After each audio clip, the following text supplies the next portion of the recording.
Hello' hello' hello' hello' কোনে কৈছে? মই কৈছোঁ তোমাৰ সেই অসীমত হেৰাই যোৱা পখিলাজনী।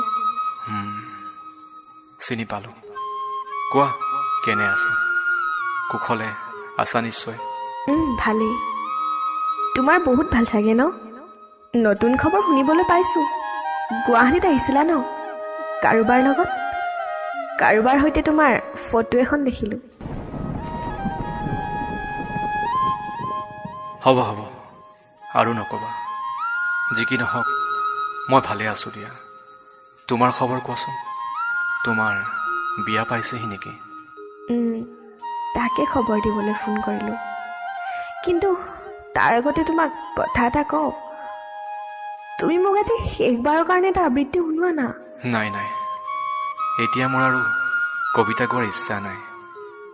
আৰু তুমি মোৰ লগত থাকোঁতেই কবিতা লিখিছিলোঁ আৰু আবৃত্তি কৰিছিলোঁ। এতিয়া আৰু নহ'ব। প্লিজ, শেষবাৰৰ কাৰণে শুনোৱা। আৰু তোমাৰ জীৱনত কেতিয়াও এনেকৈ আমনি নকৰোঁ। না না, নহ'ব। মই এতিয়া সকলো পাহৰিলোঁ। প্লিজ, মোক আৰু নক'বা। মই এতিয়া সেইবোৰ ভাল নাপাওঁ। সিদিনা তোমাৰ ইউটিউবত প্ৰকাশ পোৱা কবিতাটো শুনিলোঁ জানা, বহুতবাৰ।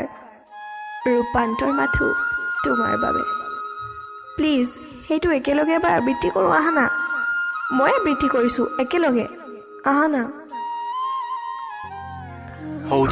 সিদিনা মনত চাগে পৰিব তোমাৰ, খিৰিকীৰ কাষত বতাহ লৈ পাৰ কৰিছিলোঁ দিনবোৰ। মোৰ বিয়া ঠিক হৈছে জানা তলত। হয় নেকি?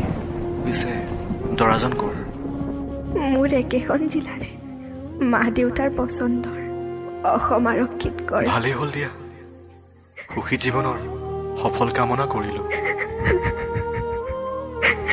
Hello' hello' Smita, hello'. বিষাদ বেদনাই বুকুতে খুলিয়াই জীৱনে কান্দিছে হাই পাই হেৰুৱাই। দুখে আৱৰিছে আহি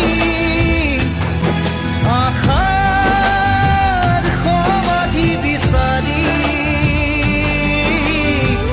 দুচকুৰে চকুৰোৱে মনকে বুজাই। ভগৱান ৰচিলা মায়াৰ পৃথিৱী। ভালকৈ থাকিবা। মোৰ লগত কটোৱা সময়ৰ ছবিখন মুচি পেলাবা। মই ৰূপান্তৰ হ'লোঁ তোমাৰ বাবে। মই জানো তুমিও পাৰিবা।